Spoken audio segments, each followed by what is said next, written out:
I'm Mandy Yarkich from Creative Matters, and you're listening to Creative Matters on Air, where I have conversations with new and established artists from around New Zealand.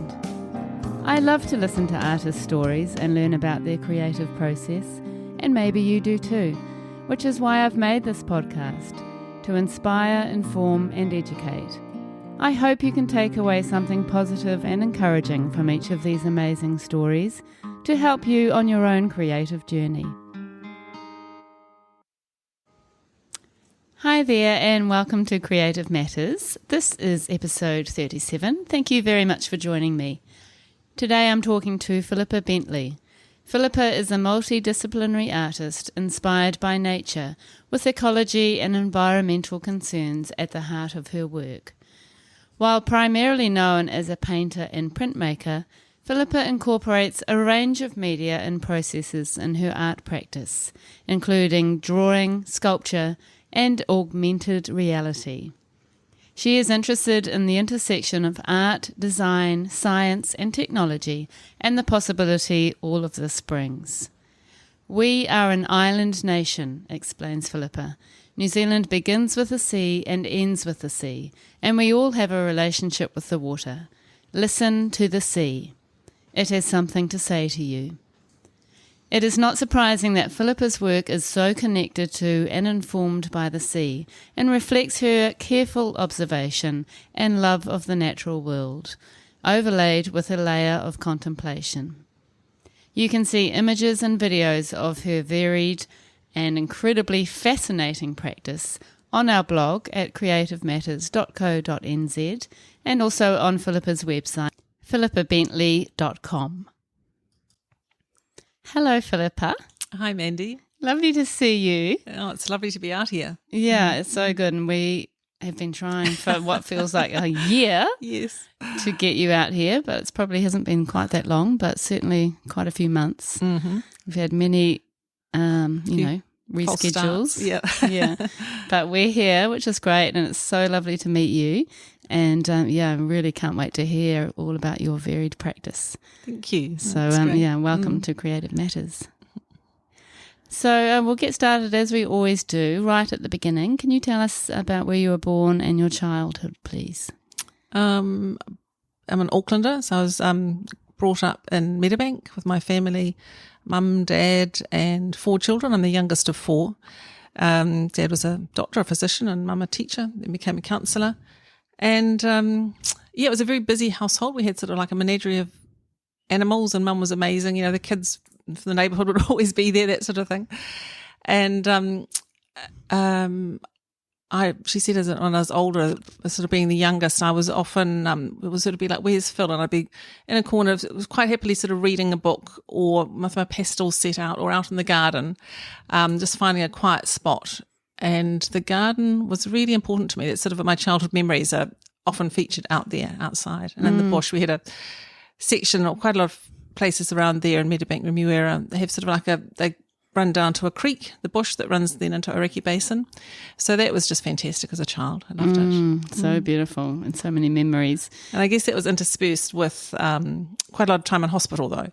I had first an accident and then a bone disease through my primary school years. So I think in ways that was formative too. You don't take anything for granted. It gives you a new lesson on life, how to live life, doesn't it? Yes, and maybe an imaginative world too at times. Yeah, so you'd kind of take yourself away and have that moment to yourself. And so as a child, were you actually sort of thinking creatively and making creatively, do you think? Yes, yes, definitely. I was always making. It was quite an academic household. My father was a university professor, so but the arts were always valued, and just for me, I think it was a very strong imaginative world. So when we were out in the garden, like the apple trees were my horses. My sister and I were laughing only about a week ago about I was anchored off Waiheke and sent her a photo. We used to stay in a little batch at Rocky Bay, and she reminded me of Sammy the Seal, which was a log. And a holiday that I had Sammy the Seal, and it became so real that the sisters were sort of arguing over who got to play with in the float with Sammy, and we were distraught when we left this log behind. Oh, that's so funny. And I think I've realised now that it does inform my work later on, because I love detail, and I would be someone who would spend hours in the bush damming the creek and building little houses and that sort of thing, and the tree roots, and looking at leaves or the holes in the kawa, that sort of thing. It's just that sense of detail and wonder. I've never lost, and I don't want to. No. And that it totally does inform your practice. I mean, you can see that from your work. Yeah. And were you actually, apart from sort of responding to nature and creating in that way, were you, drawing or painting or doing anything like that? Yes, yep, definitely. I love pastels. I've still got quite a lot of my drawings. It was always in pastel. And I loved drawing. I liked making things like dried flower arrangements, and I liked writing. I wrote several little books. And I think at that stage, my role model was probably my grandmother, who was a painter. And she was also a music teacher and a musician and played the organ at the church, that sort of thing. And I loved going to her house and seeing she had like real paintings, because they were oil paintings and they were framed and they were on the wall. But I was always encouraged. Even though I never taught art at school. I didn't probably see it as a career option, but I loved it, and I was always encouraged. I'd go to Society of Arts after school classes and that sort of thing. So it was in the blood. Absolutely. Right from the beginning. Yeah. Yeah. And Dad and I went to pottery classes, when I think about it, for a couple of years together, after school evening classes and that sort of thing. I was always making. There was always some sort of area that I was doing all the way through. Interesting. And your parents, were they actually creative themselves around the jobs they had? No, they weren't, and they would always say that. It was sort of like it's jumped a generation. But the arts were valued. Like there was, they supported the ballet and the orchestra, and there was always music in the house. And Mum, loved literature, and my first degree was in literature. I loved writing. So the arts were very part of our household. Yeah. And through high school, you said you didn't take art, which is really interesting, same as me. Yeah, so what happened there? I was fairly academic, and like I say, it was almost more that it was going to be something that was an interest, and I knew that, and I think my parents knew that, but probably guided me into something that was more practical, like a real job, for security, and also was very much a household about the community, being involved in the community, giving back to the community. So I just didn't see it as something that I would train for vocationally. Almost, that sounds wrong. That's the wrong word, but I know. I went off into a different sort of area, and after high school, went to Auckland University, and I think by that stage I even felt a tension through my 20s of, do I follow the arts, or am I going to be more in a different sort of role? So my first degree was in English literature, but then after a couple of years travelling overseas, I came back and I went to Teachers College and did education and psychology at university to be an educational psychologist. But then once I was teaching, you have to teach for a few years to do the educational psychology. I did like an art major at Teachers College, and I did all the art teaching at school, and I just kept on gravitating towards that. It was actually my love and my passion.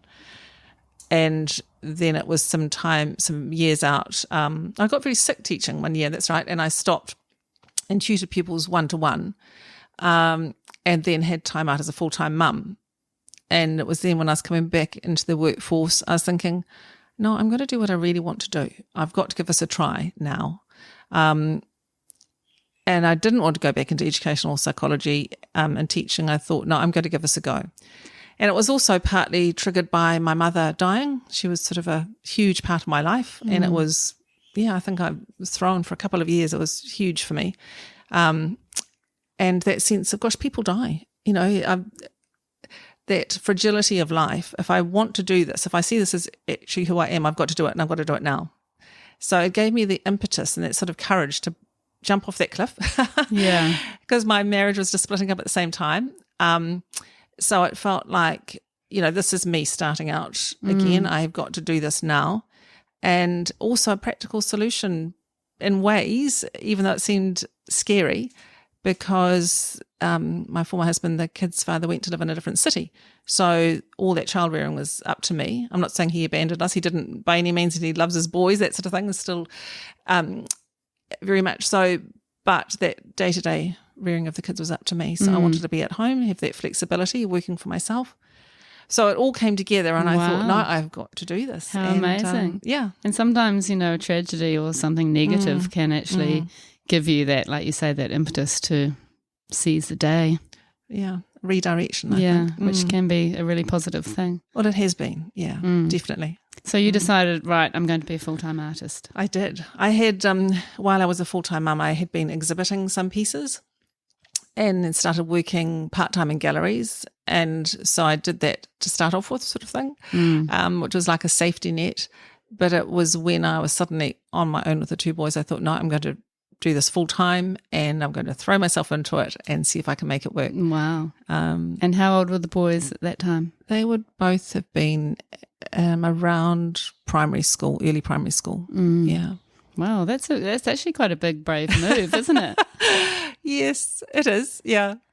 Yeah. And so how did you start? I mean, it's great advice for people wanting to do this. How did you actually get it going? I think I'd had a couple of things that helped me gain some confidence, which was I had a studio out at the depot in Devonport, which was lovely because it's a community of artists there, which I really needed. It sort of, I think, validated that choice in a way. And there was the Devonport Arts Festival at the time, and I put in a painting. It was like the second painting I'd done at this point in my life, and it won the Paint Award, and that just gave me a little boost. And so then I tried putting out a few different paintings to galleries, and they were accepted. So it's almost like one step after the other, and it grew, and that gave me the confidence to go, this has been lovely working part-time and working as a professional artist part-time, but it's very hard to get traction, I think, unless you're doing it full-time. Even if it's in patches, I think a lot of my friends and I have, we've had some years where you work full-time as an artist, and then there might be a part where you have to work in paid employment, either full-time or part-time. But then it is, I think it's really important to have those times where you just throw yourself into it and focus on it. And you need the time to develop your practice, don't you? Absolutely. And I went at that point to a summer school with Tracy Williams. I just loved her printmaking. I just adored it. And then I saw she had a summer school at Elam. She was the printmaking lecturer there. So I went to that and learned photographic silkscreen with her. And that was, during those, it was just like a 4-day course. I learned so much and I loved it, fell in love with printmaking, and did my first version of my Monarch butterfly, which led on to my whole insect collections. And so it's sort of, I guess one thing led to another. And it is actually, amazing in a way that at the beginning of that full-time career as an artist, you did have enough strength or belief in yourself to go to a gallery with work. I mean, a lot of artists, myself included, is a little bit scared of going down the gallery way just because, I don't know, some people are not sure if that's what they should be doing or if they'd be taken seriously. So how did you actually manage to get there? Maybe, as you said, it was out of just sort of, pretty dramatic changes in my life gave me that courage to do it. Because actually that's one thing I'd say to, perhaps emerging artists is you have to be brave. I think there are a lot of, you have to have quite a lot of courage to be an artist. You're constantly putting yourself out there. Every time you create an artwork, you're putting something of yourself out there. And you simply, if you want to do it, you just have to do it. Yeah, there isn't an option. You just have to do it. If you want to try and make this work, you have to do it. So I just thought, right, get on and do it. Got to do it. Yep. Yeah. And how did you choose which galleries you were going to approach? Initially, I was doing some big botanical paintings, and I went to Flagstaff Gallery in Devonport, which was then run by Kath Jenkins, and Jess Peerless was manager. And Kath was just finishing up actually, and Jess took me on. And she simply seemed to see, what she wanted in the work, and I felt very very grateful for that. And then I worked with my insect collections at several small sort of exhibitions, and then approached the Lane Gallery, and that was fantastic for me. I had a solo show there, and it really sort of launched my work, I think, or launched me as an artist. It was a solo show, it was a sellout, and it did really well. So that's brilliant. Linda and Graham at the Lane Gallery were very important in in my story. Yeah. And then Paul Kaiser had set up Clever Bastards, which was an online art and design gallery, which was very new at that time. These things sort of sound a little bit sort of ordinary now, but it was quite different then and exciting. And he had a specific focus on upcycling and recycling, which again sounds normal, but these were new words then. And I was creating my insects onto weatherboards. And they just fitted really well with Clever Bastards. So I was taken on with that. And again, that just raised profile enormously and helped me. And I've been working with that body of work for sort of 10, 15 years. And they still sell, which I'm really proud of. I really like that. Yeah, you should be. Wow, that's really quite an inspirational story of how you just kind of made it happen. Hasn't all been easy, No. and there are ups and downs with it, what I Yeah. mean? But yeah, when you look at it over time. Yeah, looking back. Looking back. I mean, and it worked, you got to the position you wanted to get to in the end, so that's great. And so, obviously your practice is pretty varied and has lots of different sort of aspects to it. You're an interdisciplinary artist, and within your practice, you explore sort of printmaking and painting and sculpture and all sorts of different things. So it's exciting for me because we've got lots to talk about. There's very many different elements to your practice that I'd like to touch on. But would you like to perhaps just firstly describe your practice as a whole and sort of what inspires you and what kind of gets you going and how you kind of take all these different directions? Yes, I tend to work thematically, but really I'm inspired by nature, or that's the sort of the language that I use to convey what I want to. I'm sort of, at the moment, mostly focused on environmental issues and ecology, like our changing relationship with nature. And I think each series or body of work I've done has been inspired by what I'm experiencing, what I'm seeing happening in the world, and responding to that. And it's, I mean, you obviously, looking back at when you were a child, you were so interested in detail and the little things and your sort of immediate focus. Do you think that comes through now in your work? Well, it's funny, one of the people who represent me, an art dealer, just said to me a couple of weeks ago when I took in some new work, and I almost apologised, kind of like, oh, yes, sorry, it's a new series. I don't, almost, is this okay? And she said, yes, but it's very you, Philippa, because really there's a small focus, a detailed work within a bigger negative ground, open, free sort of negative ground.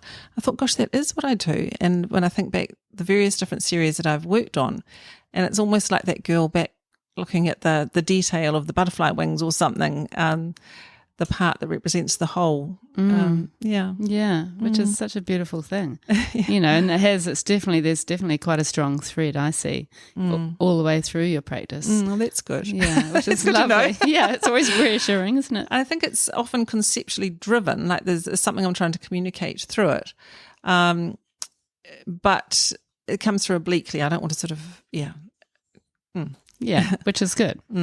Yeah, and it's probably only when you look at all your work that you can make those connections possibly. Yeah, and so, there's so many different parts that I'd like to talk about. Can we please start with the paper Cs and the C charts? So if you just describe that and then, talk about how you bring that all together. I just think C charts and maps are beautiful objects in themselves. There's so much to them visually and the background of creating them, all that sort of thing. I just love them. I always have. And the sense of archive and artifact that it's created in a certain time and space, and that speaks of the culture in that time. And then there's the sense of place, the Tuaranga Waiwai, that sense of belonging.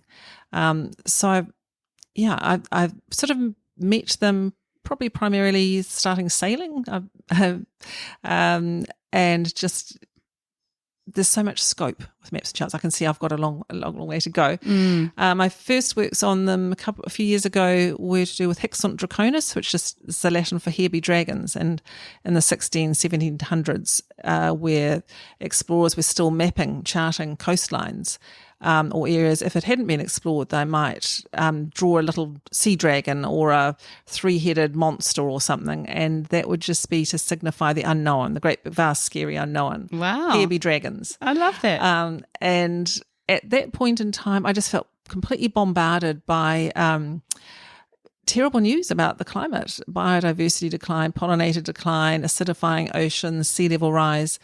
And that's how it came out in my work, of the not knowing what's going to happen in the future, the Hixont draconis. And so that sort of allowed me to go imaginatively into what might come, what there might be, what were my own draconis. And I refused to make it a negative apocalyptic sort of vision. So they're quite beautiful. Very and I've got so. a little AR, augmented reality creature, my dollfish, which has become my signature on that series. And again, it's just to sort of signify the unknown, what may come. Uncharted waters. Yeah, exactly. Yeah. Which is, such a lovely sort of analogy for so many different things. Yes. And the sea chart, I mean, for people who are unfamiliar with that, it's like a big piece of paper that sort of folds up into a square that's been folded quite a few times, and that is often found on a chart table of a yacht. Yes. And we were talking earlier that my father was actually a hydrographer in the New Zealand Navy, and he worked, it was probably 20 years ago he finished, but he was the one who was actually making those sea charts. That's amazing. I love know. that. Yeah, and when I first discovered your work, I was like, Yes. oh my goodness, because, I love my dad dearly, and those charts are kind of a visual representation of his career and how passionate he was about navigation. Oh, and, it was like we were saying, in the old days before computers, it was all sort of done. That was how it was done. Yeah, manually, and they travelled in a boat around the coastline. I'm in awe of that. Being able to do that, you're at sea level in a boat looking to coastline and you're charting it, you're plotting the course. And I just think that's incredible. I think it's such a skill. I hate the thought that it could be dying out, actually, because now everything's done digitally. You look on a screen, and maybe that's also partly why I just treasure the charts themselves. I think they're beautiful. Yeah, and you have celebrated that sort of folding process, haven't you? I have, in a couple of ways now.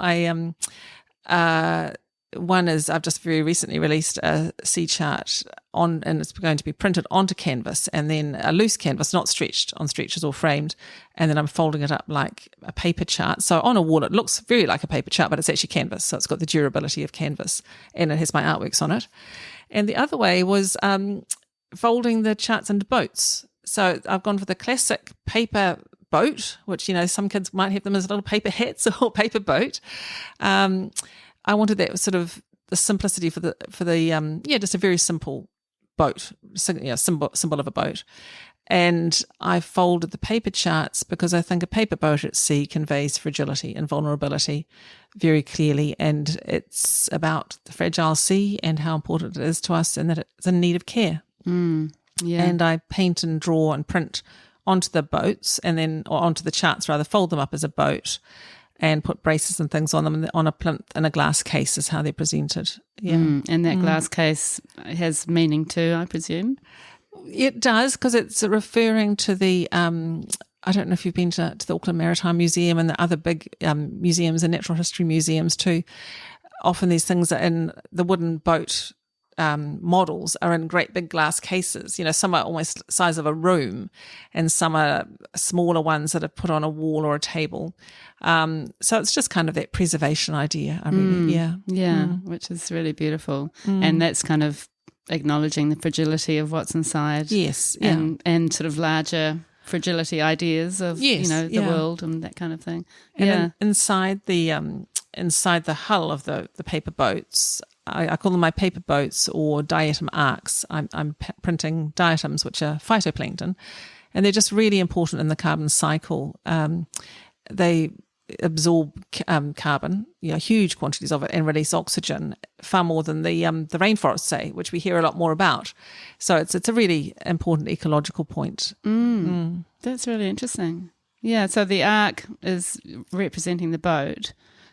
The ark is holding the treasure, like Noah's Ark had the animals it was preserving. We're sort of trying to preserve the ocean, look after the ocean, and all those, the tiniest elements are just as important as the big ones. Yeah. Yeah. And it's great that your artwork has these messages that are so important at the moment. It's important for me to convey that, and I want them to be visually beautiful. That's enough. If someone just wants to take them aesthetically, that's fine. But there's certainly a lot more to it, and I love watching people. Yeah, I love when people that resonates with people, that they click with it. That's really one of my favourite parts of being an artist. It's bet. Such a lovely role, you know, to have. It's an honour. You know what I mean? It's a lovely thing to be able to do. Absolutely, yeah. And the, obviously New Zealand is a small island in the middle of the South Pacific, and most New Zealanders, particularly Aucklanders, are so sort of connected to the sea. And you obviously are yourself, so I guess that sort of connection to the sea is coming through your work as well. Definitely, yeah. I think we all have a relationship to the water here. We're so close to it, and we're islanders, we're an island nation. Yeah. And so just going back to the charts, you take a chart, and then what's your process of so you're actually adding your own artwork to the chart, and drawing sort of in the seas, aren't you? And sometimes on top of the land. Yes, yeah. I've got several different series, I guess, with the sea charts, and one would be the Hexandroconus one, so my own imaginary creatures onto the paper sea charts, and then there's the paper boats, and I'm also now doing what I call my human landforms, the Archipelago series, which is painting motu in amongst the sea chart. So you might have the Hauraki Gulf with Rangitoto and Waiheke and Motutapu, and there'll be a person's landform with, I was going to say body parts, but just sort of, if you can imagine someone swimming and they're submerged and there's part of their head and part of their arm showing. And this was a response really at the start of lockdown, when I just had such a sense where, that first one, if you remember, everything stopped and we're all like islands, isolated yet connected. And it just felt this thing of we're all isolated, but everything seemed interconnected. The whole world was being affected by this virus. And the processes of what we're doing to the planet, everything, it just seemed so clear to me that everything's interconnected and we're part of it. We're not separate to the world. We're not, I think humans can sometimes see themselves as almost separate, that we can take what we want, we can do what we want. But actually we're just a tiny little blip, we're an animal in that whole ecosystem. We're part of the map. We're part of the natural world. And so it was a very practical, I'm going to put us in the map. I love that. But they're quite subtle, some of them, like people have to do a bit of a double take and go, because I paint them very much to look like the islands and the topography. I only use the older sea charts for those ones where there's actual topography and relief pattern. So I think they're more beautiful anyway. Yeah, they are. They're so gorgeous. And it feels almost like, that sort of saying of keeping your head just above water. Yes, yeah, it's sort of interesting. That analogy for me is like, we're just kind of hanging in there, floating just above sea level. Yeah. I've actually just been involved with the Whale Tales fundraising trail, and it was fantastic to work on such a big scale, because I never have, on a big 3D form, and I translated one of the archipelago works onto the tail, so it's like a big sea chart painted onto it, with human landforms alongside Waiheke and all the other islands, and I really enjoyed that. And it was sponsored by Tamaki Regeneration, and that's been a fantastic process for me to be involved with them too. And just acknowledging that how much it relates with the Māori concepts of Papatuanuku and Te Oranga Waiwai. It's very strong, and kaitiakatanga of looking after our world, and that's sort of really come out with us. It's been lovely. Beautiful. And it was such a lovely whale tale. So for listeners who aren't familiar with that fundraising project, can you describe the whale tale trail for us? Right. Well, it's a WWF fundraiser for the Hauraki Gulf, and particularly Brooders whales, which I think is only something like about 150 left. And where all the artists were given, 80 artists were given a huge tail, like it's taller than me, I can't remember, sorry, that in meters how big it is, but they're very big 3D fiberglass forms, and we were told to paint them. And design had to be chosen to be sponsored sort of by a particular group, and then they're going to be auctioned off to raise funds. But they're dotted all over Auckland, and I hope that it's been successful for them. Yeah. I'd actually love to own your whale tail. Oh. Put it in my garden. Oh, imagine that in it. your garden down here. Yes. Oh, yeah. Okay. Your beautiful Better garden. start saving. Yeah, and it's a really cool fundraiser, and it's a lovely way to get community connecting with art in an accessible way, I think. Yes, definitely. And they've been dotted around Auckland, haven't they? Yeah. So where's your one? Done on Tamaki River in Panmure. It was actually so well hidden around the side of the Panmure Boating and Yacht Club that nobody could find it. Like literally, people couldn't find it. Oh, no. So that was great. They've moved it around to the other side, so it's very obvious there, and it's right next to a jetty where people swim and jump off, and there's a Wakaama club and 2 rowing clubs, so it's busy sort of part of Panmure in the Tamaki River there. Yeah. Oh, nice. It's good. Cool. So your process with the, I guess, because you've got so many elements to your practice, if we discuss practice and process of the different elements would be great. So with your sea charts, what is your process for those? I guess it sort of depends on what I'm wanting the outcome to be, but sometimes it's the chart itself dictates what I'll do on it. And some charts are suitable for certain works and not for others. And some of them I'm getting scared of working on now because they're actually getting quite hard to find, especially the older ones with relief pattern. Excuse me. So I'm getting some photographed and reprinted. Yeah. And some of them I print onto, do photographic silkscreen print. Some of them I'm drawing onto, and some of them I'm painting. And I'm also doing some paintings on canvas, stretch canvas of sea charts with my motu in them. So they're big paintings. And you're painting the whole chart? Yes, I'm painting the whole chart. Yeah, and that's interesting. Yeah, so it's quite a lot of different elements within that. But maps and sea charts have got so much to them, and there are a number of artists, around the world that I follow, and just go off in all sorts of different ways about maps themselves and charting and the process of charting. So I think there's a lot to come. Yeah, it'd be really interesting. It feels like there's so much unfinished business for you. Yes, absolutely. When it comes to sea charts.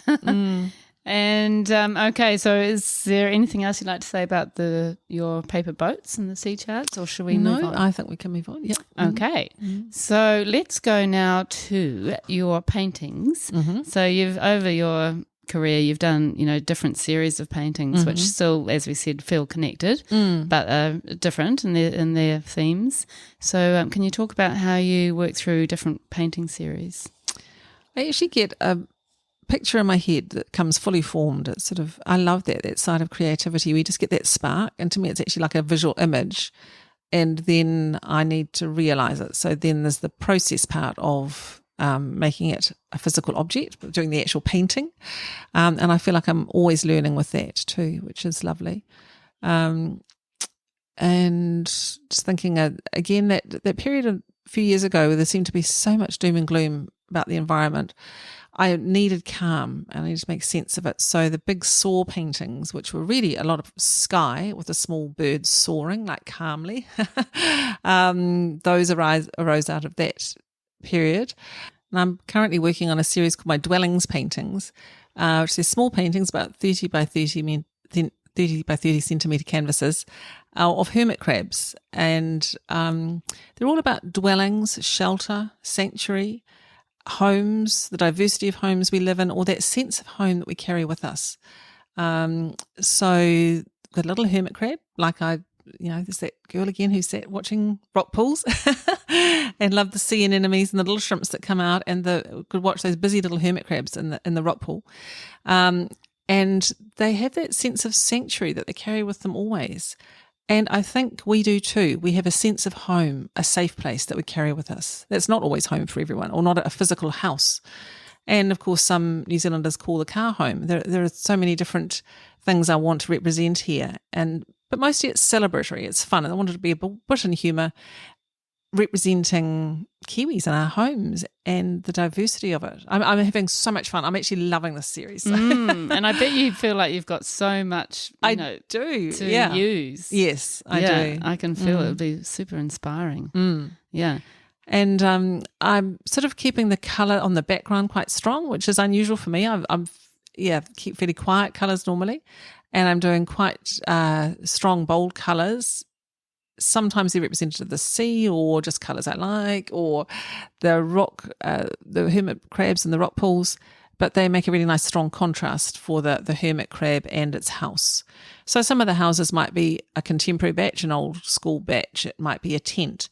It might be a villa, a bungalow, a contemporary house. It might be wharanui. It could be anything with that place. And I've also done some with gardens, so a plant, because I know for me quite often the garden is sanctuary, where you just quietly want to go to that sense of shelter, dwellings. Yeah, so beautiful. And it's very New Zealand, obviously. It is, yeah. Yeah, which is nice too. And that sort of, the scale is so interesting, and the use of space, as you said earlier, that quite expansive space around it, and then really quite a small. It is, and I hadn't even thought of it. It's just what I sort of came out. It was interesting that, yes, as I say, somebody analysing them sort of brought that up, and I thought, oh yes, there is that thread again. Yeah. And I'm also doing a little water drop alongside each one, just to signify that they're water dwellers. Yeah. Right. Yeah, I wondered about that water drop. Yeah, I thought that maybe was bringing it back to the sea again, but it is sort of. I guess it is. The rock pool for them, so just that little bit of water and the hermit crab. Yeah. And so, do you actually have a crab underneath the house, or just the house? Oh no, there's definitely a hermit crab. Yeah, you can see the full hermit crab with this house, and there's just an array of different houses on them all. So good. Yeah. I was actually very lucky. Just last week I was given the most magnificent hermit crab specimen from a guy I know who collects shells, a very good amateur shell collector, and his friendly cray fisherman up north. And it's the most, it's huge specimen. Like in my hand, it's not like a little rock pool hermit crab, but it's from Northland, up north New Zealand. Wow. Just fantastic. Amazing. Yeah. Oh, gorgeous. And it reminds me a little bit of New Zealand artist Barry Ross Smith. I love his work. Oh, it's just gorgeous. And he builds kind of houses and gardens on islands, precarious places. He does. Yeah, which has a similarity in a way with the idea. Yeah, I suppose there is. Yeah. And so another thing that you have been doing in the past, which was a little bit further, a wee while ago, is a diorama. Oh yes. Yeah. So can you tell us about that? That's really interesting. Diorama of extinct New Zealand birds, I think it was called, and it was done in corrugated cardboard, which I printed and painted onto, which was sort of to take back to sort of like early dioramas that you might do in a creative art class or in a school project, that sort of thing. And it featured the kiruru and the fantail from the New Zealand banknotes. And it was actually all about Joseph Banks and collecting bird skins as specimens, which in that era was considered preservation and conservation because they were preserved for posterity. But there was the irony that you were actually killing the birds as you did it. And so it was actually all about biodiversity decline and conservation. Yeah. Great. And it was, I think, a Merit Award winner at the New Zealand Painting and Printmaking Awards that year, which was lovely. Yeah. That's brilliant. And was it in an actual kind of case or like a box? It was in a frame, but quite a deep frame. I actually wanted to put it in a really deep frame, but to put it in that awards, there was a 6 centimetre limit depth. So that's sort of 6 centimetre deep frame, but I could actually picture it in really something almost like a box, really. Yeah, I can picture that too. And maybe that's something that you come back to one day. Yes, yeah, I'd love to. Without the restrictions of competition. Yes, yeah. Yeah. And then that sort of takes us onto the idea of the insects and your sort of collections of insects. And also, you're often drawing birds or painting birds. And so your sort of connection, not just with the sea, but with wildlife and New Zealand wildlife often, isn't it? So how does that work? I think it's just having grown up loving nature, loving animals. We had so many different pets. We had a big garden. It's always, I garden now. My garden's really important to me. and we're surrounded by beautiful bird life, and I think it's just responding to what's around me. Really, it's important. It's very important to me. Yeah. And how do those? So your insect collection, which was featured butterflies and that kind of thing. How did you actually create that? What were you doing? Was it painting, printmaking? Printmaking initially. I think I was probably spending quite a lot of time up at the museum with the boys, and I loved the natural history collections.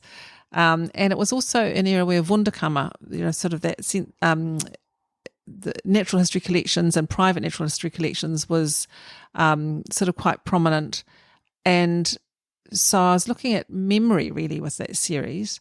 And just as we sort of catch a butterfly and preserve it in a museum box collection, so do we sort of archive our experiences and memories. This was kind of the underlying theme with all my insect collections. And so collaged into the insect, I had heritage brands or associations. So again, it was like a layer of memory. And the initial works were all on weatherboards, which was a play on the butterfly on a weatherboard house idea. So I printed and then screen printed and then hand painted the butterflies and insect collections onto weatherboards and then framed them as if they were a chunk of a house. So it was kind of like preserving like a little chunk of our history and my personal history in the notes. And things like the cicada has a radio tuner for its abdomen, which is when we were kids, we used to put cicadas, cup them in our hands, quite gently, it's all right, not squished, and pretend they were radios sort of thing. I love that. That's so good. So yeah, just all those things came through. And so were most of those works telling stories of, your own personal stories, or was it going further than that? Both. It was both. Yes, it was. I can't remember my puriri moth. The notes were about because the aspect that I had collaged into the puriri moth was Wattie's peas, but quite beautifully sort of layers of peas from the label, the old label, original sort of labels. It was a memory of like we used to go around to my grandma's on Friday night for Friday night tea, and walking into the kitchen, and I had these memories of her on the stove, and there'd be steam coming off the pots, that sort of thing. Lovely childhood memories, and so I can remember, yes, the puriri moth is something to do with that sort of memory again. So it's going back into a memory box, into the archive. Yeah, I love that. So it's kind of connecting your, concern for the planet.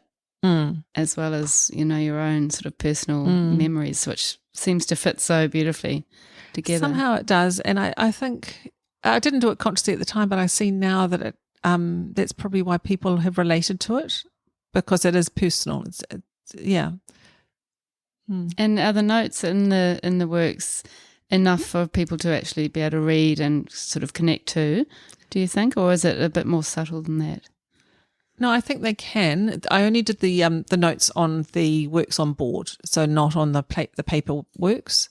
On the paper works, it was more like a collector's sort of note. More like a date and time and Latin name kind of thing. That sort of specimen information. Whereas the other works were bigger, and I just had the scope to do this little bit of writing. And I think maybe that was the other side of me coming through too, because in fact my early paintings often had writing in them, because initially when I was a child I probably thought I was going to be a writer more than a visual artist, so it was quite nice to incorporate that. And that's your first university degree, that's right. So that's linking beautifully. It's obviously in there as well. It's funny sitting here talking about it, how these things I can see the links, whereas at the time you're just creating them, you're just doing them, it just comes through you. It's so interesting, isn't it? And so many guests have said that, when you're actually given this opportunity to speak for so long about your life or your journey, it actually, a lot of stuff can come up for yourself. I mean, it's absolutely, like, oh my God. It is, yeah. Okay, And it's interesting how you had that idea of the insect collection kind of concept, and then you take it in different ways in some ways, which is quite inspiring. I think that you have your idea, and then using different art making techniques and different sort of approaches, you kind of create almost series within a series. I do. As I say, it often comes with actually like a visual image in my head. and then I sort of tease out the idea. So it's almost intuitively first, and then I sort of tease out the idea, and a whole thematic sort of body of work comes from that. Yeah. That's great. And so with the insect collection, you did the weatherboard, then on paper. Yes. Were they prints on paper? Yes, I hand screen printed and then hand painted them. Painting. So it was a lot of work in each piece. Yeah, I can imagine. And then did that develop further from there?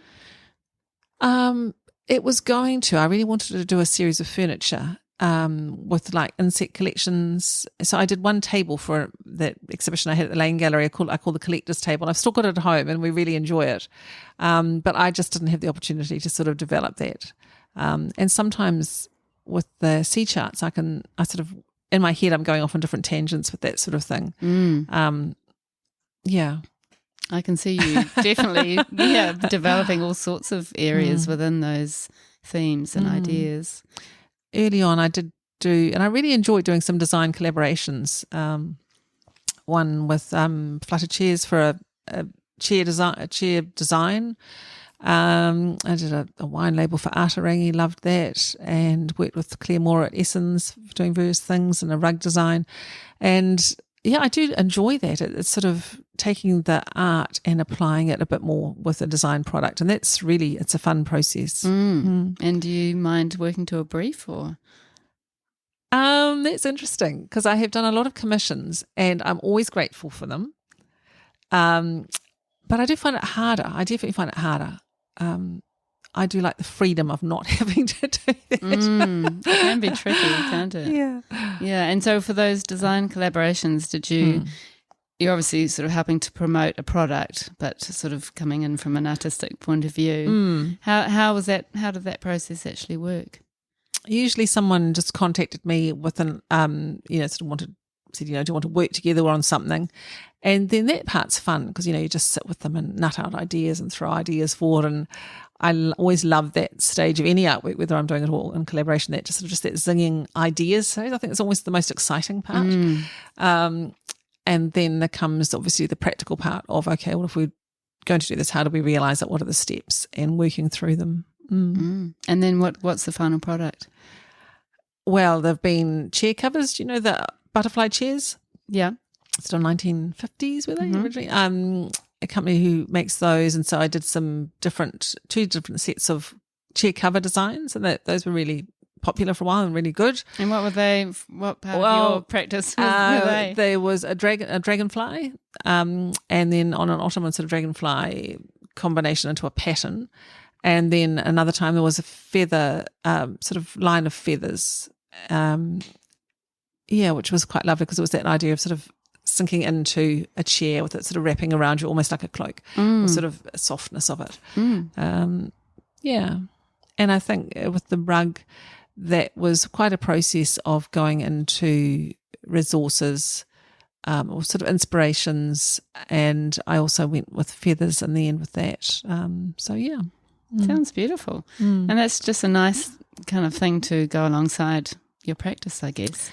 And that is a practical point, that it can be hard to make a living out of fine art purely, and it can be really helpful to have different streams of income. So to have a design product can become like passive income coming in. It's a nice, interesting process to work with others rather than always on your own. But it's also a practical one that you can have build different streams of income into your practice. Yeah. And it's so nice that you were approached by these companies. Yes, it was. Yeah. So you've obviously got to get your art practice out there so people are discovering you. Well, that's true. And I think I was criticised early on that I sort of was in some magazines and media, and a few people sort of knocked me for that. But I was aware that I wasn't coming out of a tertiary art institution with all the networks that you get with that. Yeah. And it was like, if someone approached me, I would say yes, because it was simply there had to be an awareness of my work, so it was just a necessary thing I had to do at that time. Absolutely. Yeah. And it's sharing and celebrating what you're doing, which I think is positive. And I love seeing it of other people's work. You know what I mean? So, yeah, absolutely. And why do you think you were getting criticism? I don't know. I don't want to go into that. I don't know. But just sort of had to go, well, I needed to do that at the time and it's fine. And I think they'll probably jump at it 2 actually. Yeah, exactly. So it's fine. Yeah, and sometimes you've just really got to go with what works for you. If it feels right at the time, it's worth doing. Yes. I think. For sure. Now, there's a few other things we need to talk about in your practice. That's the Spode tattoo. So can you tell us about what Spode is and how those artworks came up out of that? Spode is fine china, like say Royal Doulton would be, or various other sort of houses of china. It's a very old one. It's a lovely blue and white china. I mean, there are different types of blue and white china. There's the Delft, there's the willow pattern, and there's Spode. And I've always loved china and those lovely feminine things that are in the kitchen that you might get passed down.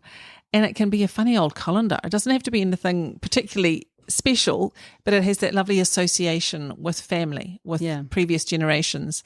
And I've been given some lovely china. And so it makes me think of my ancestors, makes me think of my parents and my grandparents. And I love that. So they're treasures for me. And my father was very ill and then passed away, and the garden was a very big thing for him.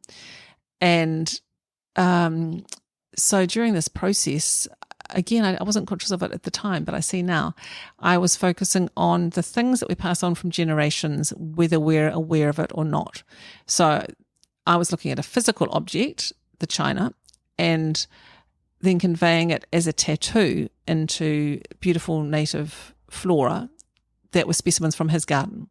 And so it's these things that, because we don't just get passed on china, we might get passed on an experience, a memory, an attitude, a way of looking at the world, all those things that are really lovely that we're not even aware we're being given by loving parents, say. Yeah. And so again, it's, I guess it's that image within an image, multi-layered meaning and multi-layers within the work. So you have a photograph or print of a piece of a kowhai flower, a flax flower, manuka, various other things. And you take that photograph? Yes, I do, yeah. And then I would actually paint onto that the patterns from the china. And I thought it was a lovely combination. And beautiful. It does, I mean, did it remind you of a tattoo or the tattoo process? It was that kind of that thing of it's under your skin. These things get under your skin whether you're aware of it or not. You know, how much do you have from your family? And look, there can be negative things as well as positive things for sure. But for me, I was focusing on the positive, those things that, just pass down from generation to generation. Yeah. And calling it Spode tattoo is really interesting. I mean, I had to do a bit of research to figure out what you meant by that. But also, I mean, it does have that feeling of the ink, you know, being transferred to the skin or the plant or whatever it is. And that idea of the tattoo on a delicate object like a flower is quite beautiful. And then it also has those sort of connotations of everlasting and, a lifetime of that imprint kind of idea. Definitely. Yeah. Yeah. I got it in the end. Yes. Yeah. But yeah, they're really beautiful and just super interesting. I feel like each part of your practice has got so much more to unpack, and I can see you kind of developing all of those aspects. You know, you need about 5 lives, I think, to get through it. Yeah, which is great, isn't it? And then there's the augmented reality, which was something I'd never heard of either. So can you tell us about that? Sure. Well, I met augmented reality because Mike, my partner, his practice, his business is with augmented reality, but for utilities and business applications. So I first sort of learned about it really through him, and we've done some collaborations, which has been great. Augmented reality means literally that, augmenting reality. So you're adding to reality. Whereas virtual reality is a technology where you put on your headset and you go onto a virtual world. It's a completely imaginary world. It's a different world. Whereas augmented reality, you're staying in this reality. So right now we have this room here. And if we had an augmented reality app, it would be doing something here, next to us, Mandy, in the air or on the table. So it adds to. Right. Yeah, interesting. And I love the opportunities, the possibilities, that sort of that combination of art, design, science, technology. I think it's such an exciting field, and it's only going to just keep growing. I'm not a really techie person. I sort of know certain things very well, and if I'm interested in them, I'll explore that. And with AR, I've developed 2 apps with Augview and Mike. Philippa Bentley Monarch and Philippa Bentley Dollfish. I've said it that way because that's the actual name of the apps, and you can just look them up on any of the like Google Play Store or what's the Apple one? I can't think at the moment. App Store. App Store, yep. Yeah. And they're free on both iOS and Android, and you just download them, and then you'll need a copy of the image. So say if you download Philippa Bentley Monarch, you can just pull up an image of the monarch. You can just do that on your screen, that's fine. Or you can always buy an artwork of me, that's fine too. And then you open the app and point your camera at the image, and that the image triggers the app to do something. And there's sort of like an animation, or the butterfly is a 3D model animated, so it flies around the room in front of you. My dollfish is an animation of, I did 16 drawings, so a little bit like stop motion, sort of like animating 16 drawings into like a little GIF, and then that plays. Wow. And then I'm also doing, with a series of paintings, my Connect paintings of little snorkelers and swimmers, and that uses an app to create a video layer which animates over the image. So you have a painting which I've kept fairly simple. Here I go again, gosh, this is interesting. And small. Small detailed focus with fairly open negative space around it, a background, and then that will trigger a video. So over that becomes an animated scene of, the waves and fish. So the snorkelers suddenly swimming around fish and things. And that was to do with connecting with nature. So literally the connect works. The snorkelers are connecting very literally, you immerse yourself in nature sort of idea. Wow. It's been fun. I really enjoy it. And I like watching the response of others that, oh, wow. I like that, people can interact with the work like that. And the element of surprise, I guess. So how do you actually present that? Can you actually show the works in a gallery and people have the app on the phone and connect like that, or how does that work? I had one exhibition a couple of years ago with the Connect paintings as a big part of it. And yes, I made sure that we and the dealers running the gallery had it on tablets and phones, so we could show people, and so that they knew that if they bought the work, then they get the app as well, sort of thing, and so they can enjoy it at home. Yeah, and of course the work has to sit independently, like it has to be, in itself, it has to be an artwork sort of thing. So it's an added layer. Yeah.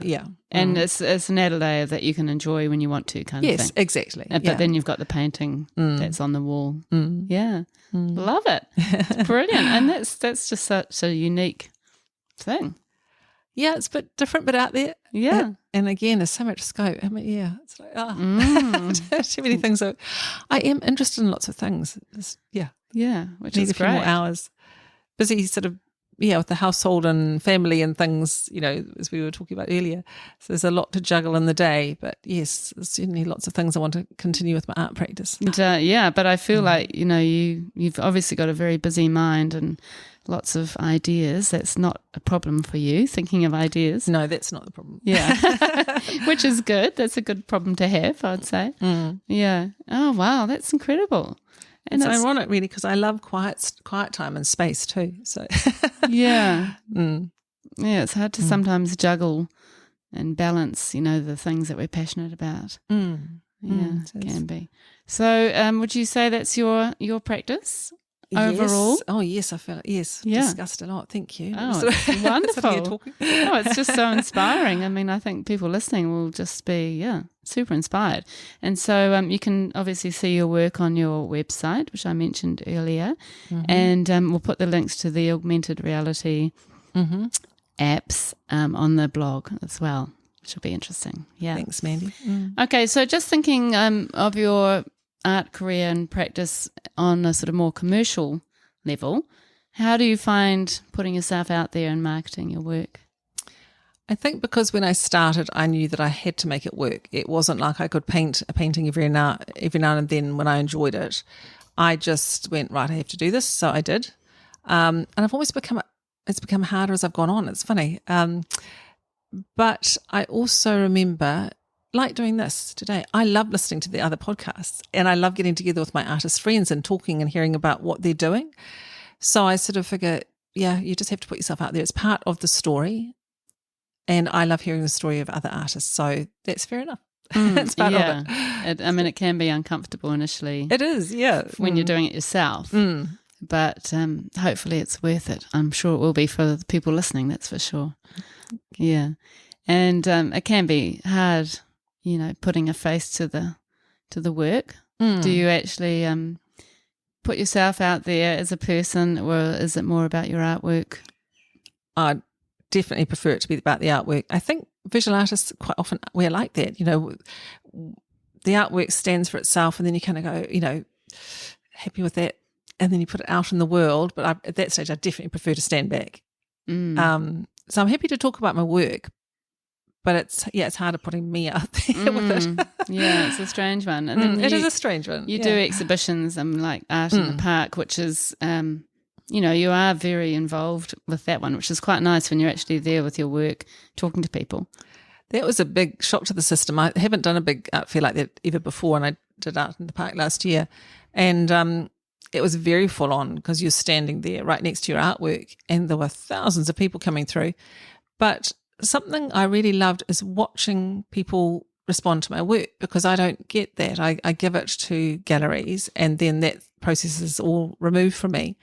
And for that weekend, I stood and I watched people interacting with it, and that gave me so much feedback. It was amazing. It was actually very helpful. Yeah. And quite affirming too. Yeah. Especially with the archipelago works on the sea charts, because people would sort of glance over them, they do a double take and go, oh.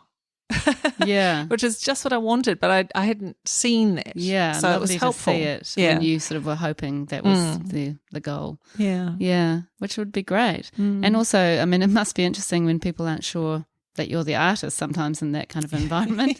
They'd have to be a bit careful, I imagine, of saying the wrong thing to the wrong person. True. But it's quite neat. And then also that lovely camaraderie with the other artists. That's really lovely. Sounds amazing. It was really special. And I do find that a lovely part of being an artist is that it's not a competitive thing. It's very collegial. Like, I love getting together with other artists and having a natter and sharing anything helpful. And it's lovely. We spend so much time squirreled away in our studios that it's very cool when we can get together like that. Yeah, it really is, isn't it? And just sort of connecting on that creative level, but really understanding what you're going That's through. That's right. Yeah. And you're obviously selling through a number of galleries, through your work. Through which galleries are you involved with now? At the moment, I'm with Black Door Gallery in Parnell, Tuarua Gallery in St Heliers, and Flagstaff Gallery in Devonport. Right. And I have been with sort of various other galleries across the country, and it sort of shifts and changes. Different bodies of work I'm doing suit different places, I think. Yeah. And that's great, and that's obviously a very positive connection. Do you also sell through your website? Not really. I don't have like a page where I sell prints and that sort of thing. Sometimes commissions do come through me, to me through that, and that's fine, so long as they've come sort of to me, not via something else. I'm open to that as well. And you do prints of your work? I do, yeah. So do you do prints of everything you make? No, I very seldom do reproduction prints of what I do. Some of them I do, but generally I'm doing screen prints, but there are several collections that I do, say maybe one or two images. There'll be archival print. Yeah. Interesting. And you've got such a varied practice, as I've said. What is there an artist or a number of artists out there who actually really inspire you? Oh, so many. I wondered if you'd ask me something like this, and honestly, there's not one. There's just like I couldn't stop at one. There are so many. I've got so many friends I'm inspired by what they do, really. I'm looking at Tanya Blong's paintings on the walls. I adore her work. Yeah. And actually I did think of some artists who are working with maps and charts and that sort of thing. Ed Fairburn in New Zealand, the painters Roger Mortimer, Mark Waller, who've just sort of taken the concept of sea charts and made it their own. Rain Wu, Uli Schultz, Ekaterina Panikanova. So artists looking at maps, sea charts, collage, archive sort of work. I guess it's because I'm drawn to that myself, and we're all doing it so differently. But I really do like following their practices at the same time. So Yeah. And then there are a whole lot of ecological ecology art, from great big sculptural works outdoors to very fine sort of quite in-your-face environmental work, some of it. And you mentioned Barry Ross Smith. Well, his work's just exquisite. I mean, yeah. So I'm sorry, but there are so many. I can't pick one. Yeah, well, no, I think we all have such a big list of artists who inspire. Yes. Yeah. And what kind of artwork have you got at home apart from your own? Well, I do swap with friends. Yeah, we've already talked about a contract. Yeah, we have. I'm very excited about. Yeah, me too. Artwork at home is pretty eclectic, definitely, from my grandma's paintings to quite a range. Some prints, some originals, some I've swapped with friends. I think that's really nice. I'm an artist. I can't afford to buy a whole lot of works. I shouldn't admit that, but it's true. So we swap them. It's like it's a nice thing to do. Yeah, it's fantastic. Yeah. And then you know where that work comes from. It's great. Yeah. Yeah, I love having work of people you know. Yeah, I do too. It's just so sort of, I don't know, it seems to have even more meaning. More story to it, I agree, yeah. And, you know, it's nice to kind of collect work from people you know in your life that then can pass down through generations. True. To your own children and their children. Work that not only do you have a connection with visually, but, you know, you've got that connection on another level, which is nice. It's kind of capturing a little story from my life. Absolutely. That might continue. I love these ones you've done with the threads. I think they're gorgeous. Thank you. Yes, I think it's also nice because I was just thinking, I think it's nice having different media, you know, not all just paintings or have some sculptural works, have different sorts of media. And my Auntie Deirdre, she was very big with embroidery, and as soon as I saw those, that was a link for me, sort of thing. Yeah, it's nice. That's beautiful. And they've kind of come out of my grandmother's work, and she did sort of cross-stitch abstract kind of 70s looking work, which was probably the initial inspiration for that. Yeah, so that's all those beautiful links. Yeah. You know, and that's why artwork, you know, the work that you produce as an artist just means so much. You know, it's so much more than some people would realise, you know. Absolutely. It's so personal. Yeah. And that's why it is often quite hard putting it out there, because you're giving something of yourself, and you can get attached to it, you know. Totally. Yes, I've got the show coming up, and I'm like, I don't actually want to sell any of these. No, it's quite strange. I can understand that. Just have to make some more, won't I? Yes. So speaking of leaving things behind, what is the legacy that you'd like to leave with your artwork? Oh gosh. What I'd really love is that it's something that's beautiful, but also meaningful. So I think basically to make a positive contribution in the world. I think it's always the aim, to leave something that's positive, that people can relate to visually and on an emotional level, but that gives a positive message in the world, hopefully. Nice.